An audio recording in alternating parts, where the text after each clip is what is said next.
Well, hello. Walking through Mark number 9. Uh, we are in chapter 6 in the book of Mark. If you wish to open a Bible and follow along, you're welcome. Mark chapter 6. Sure have enjoyed putting these two together for you, and it's been doing me a lot of good. And if you're getting half as much good out of it as I am, you're doing well. It's been always a tremendous joy of mine to study, and I've studied this with hundreds and hundreds of people through the years. And the reason for that is because I use it a lot in studies with new converts as well as even prospective converts. Going back 30, 40 years. And so you can just imagine how many times I've gone through the book of Mark, but it never fails. It's quite interesting. It never fails to be as much a joy to do every time, even though it's been so many times. It's wonderful. Okay, we pick up in chapter 6, as I said, verse 1. Oh, one more thing before I start. I'm noticing, and I think I brought this out early on. I don't know if it was in the first lesson, but it goes back early on. That I said Mark, different than John, Luke, and Matthew's gospel account, shows Jesus to be a man of action. And that doesn't mean there's no teaching. In fact, we even studied one of his parables just a lesson or two back. But one of the things that stands out in the book of Mark is his activities, the works that he engaged in while going around doing good. Sure, he was a great teacher, and Mark mentions some of that, but he really goes from one incident to another, various activities of Jesus as he went around about 3 years doing his ministry. And so here we go again. I just thought I'd mention that again because you'll see in this reading here today in chapter 6, that same idea continues, or that same writing technique or method that Mark uses. Okay, I'm reading, then he, meaning Jesus, went out from there and came to his own country, and his disciples followed him. And when the Sabbath had come, he began to teach in the synagogue, and many hearing him were astonished, saying, "Where did this man get these things? And what wisdom is this which is given to him, that such mighty works are performed by his hands? Is this not the carpenter, the son of Mary, the brother of James, Joseph, Judas, and Simon? And are not his sisters here with us?" So they were offended at him. But Jesus said to them, "A prophet is not without honor except in his own country, among his own relatives, and in his own house." Now, he could do no mighty work there, except that he laid his hands on a few sick people and healed them. And he marveled because of their unbelief. Then he went about the village in a circuit, teaching. Couple thoughts here, and then we'll continue on. One of the things that stands out to me is, and is still true to this day as it was then. In fact, Jesus then even makes reference to a proverb that a prophet is not without honor except among his own people. That, in other words, it even preceded his earthly days, and it continues to this day. It's just one of the amazing phenomena of life. You would think those closest, nearest, most familiar with you would be the most respectful of any beliefs you have or changes that you make in your life if you repent and go in a different direction. It's not so. I don't mean never does it happen that a relative is not influenced by you. Of course, that's true too, that a lot of times people are influenced by you about the direction you're going when it comes to spiritual things or religion, because you're their relative, you're their father, you are their cousin or uncle or whatever, and so that's true too. But that's for another time to talk about. In this case, though, the amazing thing, and I'm not stretching it by saying it's amazing. I'm not trying to dramatically make a statement about how it was perceived. That's exactly what it says. It says in verse 6, he, Jesus, marveled at their unbelief. Marveled. I don't know what it takes to get God astonished, but this is one of them. It'd make for a good sermon, probably. The things that marvel God maybe would be a title. I always like to come up with titles for sermons that are a little catchy. Maybe I'll do, now that I'm just thinking about it, maybe I'll do a sermon called The Things That Marvel God. But anyway, this has to be included in the sermon if I do one. He marveled at people's unbelief. Uh, Even his own relatives. I'm not talking about just Nazarenes, people from his town and his general vicinity of Galilee and community, but even his own immediate relatives. Mary is mentioned, brothers, sisters, and so forth. It's not always going to happen that if I turn to the Lord, everybody in my family will be just as excited about it as me. So what does that say? Well, one thing it says is don't let that stand between you and you being faithful. Just because relatives don't let that deter you. Don't let that stop you. I know it's disappointing. Obviously, it's sad and tragic, but don't let that stop you. Jesus addressed that in another place, not here, but in another place, talking about if a man starts making excuses about let me first go bury my father, and that's when one of the times I think he made a statement about a man's enemies will be those of his own household. And you're going to need to be loving Jesus more than them. I know we love our family, but you must love Jesus more than family, and not let that cause you to lose your soul or to not receive salvation yourself because family's not on board with it. One more brief comment, and then we'll continue. There's a doctrine in the world. I'm talking Christian world. I'm not talking in other religions of the world. I'm talking nominal Christianity that believes that the doctrine states that Mary was a perpetual virgin, that she in a virgin state had Jesus, which is true by the way, that a virgin had a child and so forth. But she had no more relations, or actually did not afterwards have relations with Joseph and had any other offspring. But that's not true. They are here mentioned, not only mentioned, but names. And it's, let me count, 1, 2, 3, 4, at least, well, not at least, 4 brothers. We know that there were 4 in their name, and at least 2 sisters because it's mentioned plurally. He may have had 5, but what's mentioned is sisters, no names. And so there had to be at least 6 other siblings of Jesus, half brothers and sisters, if you wish to go that route, because the Holy Spirit was who impregnated Mary. But either way, brothers and sisters. And so there's a lot of false teachings in the world, but there's one again right there. Okay, verse 7. And he called the 12 to himself and began to send them out 2 by 2 and gave them power over unclean spirits. He commanded them to take nothing for the journey except a staff, no bag, no bread, no copper in their money belts, but to wear sandals and not to put on 2 tunics. Also, he said to them, in whatever place you enter a house, stay there till you depart from that place, and whoever will not receive you, nor hear you, when you depart from there, shake off the dust under your feet as a testimony against them. Assuredly, I say to you, it'll be more tolerable for Sodom and Gomorrah in the day of judgment than for that city. So they went out and preached that people should repent. And they cast out many demons and anointed with oil many who were sick and healed them. That's verse 13 where we stopped.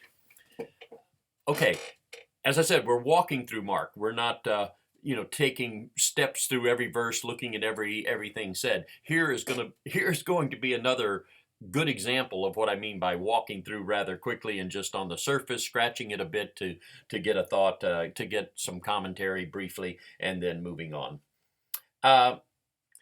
Jesus early on. Now, this is still early on. This is not the so-called Great Commission when Jesus sends the apostles go into all the world and preach the gospel to all of creation. That's at the end of the gospel accounts. You can read about that. But this is earlier on. You might call it preparatory work.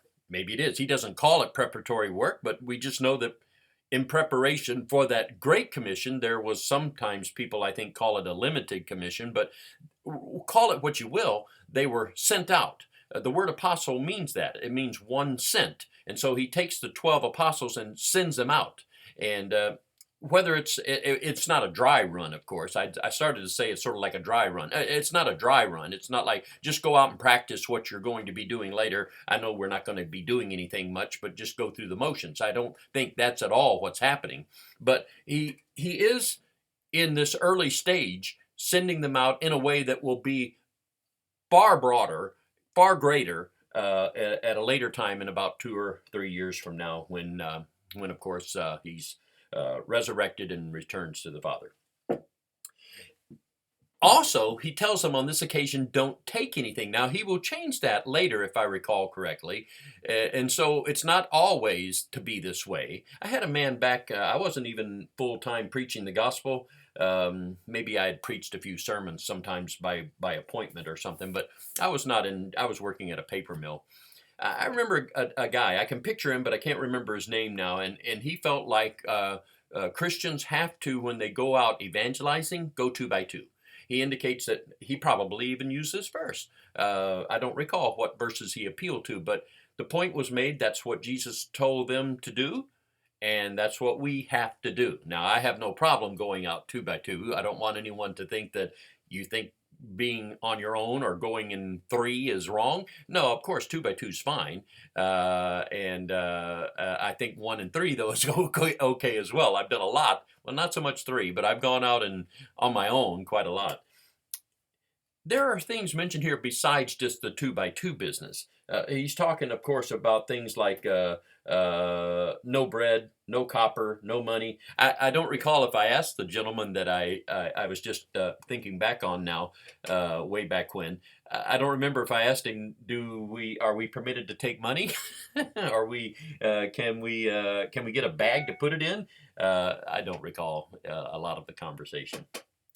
But anyway, that be as it may, notice the restrictions to where on this occasion they're to be more willing and ready to have others help them. God's plan incorporates, I don't mean all the time and without exception, but it incorporates a joint participation, a sharing, a fellowship in this business of preaching the gospel. Those who are preached to should share with those who are doing the preaching, and I don't mean just paying preacher salary, although it includes that, but just even one-on-one.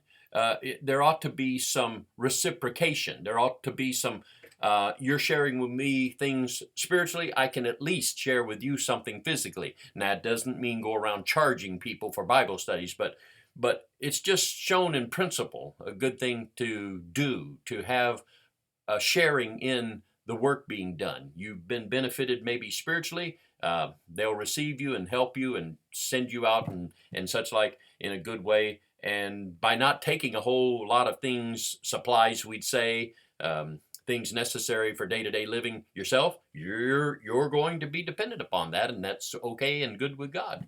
And one more thing, and then I'll read on. He then says, and if they don't, shake off the dust of their of your sandals of your feet as a testimony, meaning as a visible demonstration of rejection. Now that some people might say, well, that was sort of a Middle Eastern thing, or that was a Jewish thing. Well, maybe so, but still, my point is, it was not to be taken as something of vengeance, meaning you got to pay them back, or you got to do them wrong because they are so ill receptive or unreceptive to what you're doing. You got to somehow do something bad in retaliation. No. Just shake off the dust of your feet as a testimony. Okay, we're not carrying anything of this bad reception with us on down the road. It's interesting to me, and Jesus then says it'll be more tolerable for Sodom and Gomorrah, and we know it wasn't very tolerable for those people. God burned those 2 cities off the face of the earth in a way that's probably never been duplicated even by an atomic bomb. He said it'll be more tolerable for those folks than it will be for them. Wow. Does that ever say a lot about what a powerful thing the gospel message is, for you to have had an opportunity for it and you rejected it? You're putting yourself in the camp of those like Sodom and Gomorrah. I mean, it is terrible. Okay, let's do one more briefly. and then we'll stop beginning in verse number 14. Now King Herod heard of him, meaning Jesus, for his name had become well known, and he said, John the Baptist is risen from the dead, and therefore these powers are at work in him. Others said, it's Elijah. And others said, it's the prophet, or like one of the prophets. But when Herod heard, he said, this is John whom I beheaded. He's been raised from the dead. For Herod himself had sent and laid hold of John and bound him in prison for the sake of Herodias, his brother Philip's wife, for he had married her. Because John had said to Herod, it's not lawful for you to have your brother's wife. Therefore Herodias held it against him and wanted to kill him. But she could not, for Herod feared John, knowing that he was a just and holy man, and he protected him. And when he heard him, he did many things and heard him gladly. Then an opportune day came when Herod, on his birthday, gave a feast for his nobles, the high officers, and the chief men of Galilee. And when Herodias' daughter herself came in and danced and pleased Herod and those who sat with him, the king said to the girl, ask me whatever you want, and I'll give it to you. He also swore to her, whatever you ask of me, I'll give you, up to half my kingdom. So she went out and said to her mother, what shall I ask? And she said, the head of John the Baptist. Immediately she came in with haste to the king and asked, saying, I want you to give me at once the head of John the Baptist on a platter. And the king was exceedingly sorry, yet because of the oaths and because of those who sat with him, he did not want to refuse her. Immediately the king sent an executioner, commanded his head to be brought, and he went and beheaded him in prison, brought his head on a platter, gave it to the girl, and the girl gave it to her mother. When his disciples heard of it, they came and took away his corpse and laid it in a tomb. Wow, what do you say to this? I mean, talk about tragedy. My, oh my, the thoughts that can come to mind just in reading that. Let me share just a few briefly, and then we'll, as I like to say, drop anchor. We had been told earlier that John the Baptist was beheaded, not beheaded, but was taken into prison, I think, earlier in the book of Mark. But he doesn't say much about it. He just says that he was taken. Well, here we have an elaboration on it. Mark, in recounting the story, tells you what became of John. Now, John the Baptist, of course, is truly one of the greatest men that have ever lived. And that's not an exaggeration of my own. Jesus said, men born of women, none's greater than John the Baptist. You can't get a better testimony and reference from someone than Jesus himself saying of him, he's the greatest that was ever born of women. But look how things end up. He gets in prison, and he just basically sits there. I could say a lot more. In fact, I have a whole sermon about John the Baptist, and I'll try to resist going into it now. But John the Baptist was just tremendously a great, great, great man of God. And this is so sad how it ends up for him. Imprisonment and eventual wrongful, meaning nothing just came from his being in prison or wrongfully beheaded, at the hands and the desires of a wicked woman and a weak husband who, though king, wouldn't refuse her. And it's sad, very, very sad. One of the things that John had done was said that it was wrong for Herod to be married to her. This is your brother Philip's, I think's his name, though that's not given here. Oh, yes, it is. His name is given. Your brother Philip's wife. And so you can be married to people, and it's just not a rightful marriage. Just because you're married doesn't mean it's legitimate, that God approves, maybe is a better way of putting it. And it doesn't matter even if you're the king. It doesn't matter what the state of Wisconsin says. They may define marriage in any kind of way, and may define divorce and remarriage and so forth in all kinds of ways that are not in harmony with what God's will is. And so here you have an example of that. Here's a man, he's married a woman, and John says, that's not right. You're not to be married to her. Well, she didn't like that. Herodias is her name. She didn't care for him putting ideas in Herod's head that you shouldn't be married to me. And when she gets an opportunity to do something about it, that's what she wants. I want him put to death. And maybe the head on the platter is just showing how disgusting and disgraceful and dishonoring she wants to be to John. and just show that in the way he's beheaded. Or it could be that she wants some sort of proof, meaning I don't want to just hear that you did it, I want to see it. But whatever, and it may not have been either of those, but in whatever way, this is the so tragic an ending to such a great man of God. One last thought, and I'll close. There are things like this in the scriptures that make us scratch our head and think, God, what are you doing? Why are you letting such a great man like that be, in the end of his life, so wrongfully treated and so forth? And there's a lot of why questions that we can ask. And God has his wisdom, and he has his plans, and he has his hands on, we'd say, of things that are happening. And we are left scratching our head, wondering why. And we mustn't, though, last thing, we must not let that throw us off our faith. Because I don't get a satisfactory answer to my why question. Why are you doing that? Why did you let that happen? Why is this even today going on with this virus? And until I get a satisfactory thought about it, answer for it, or whatever explanation somehow, then I'm leaving off faith in you and so forth. Must not do that. That the devil is winning whenever we respond that way. We must not do that. Thank you so much.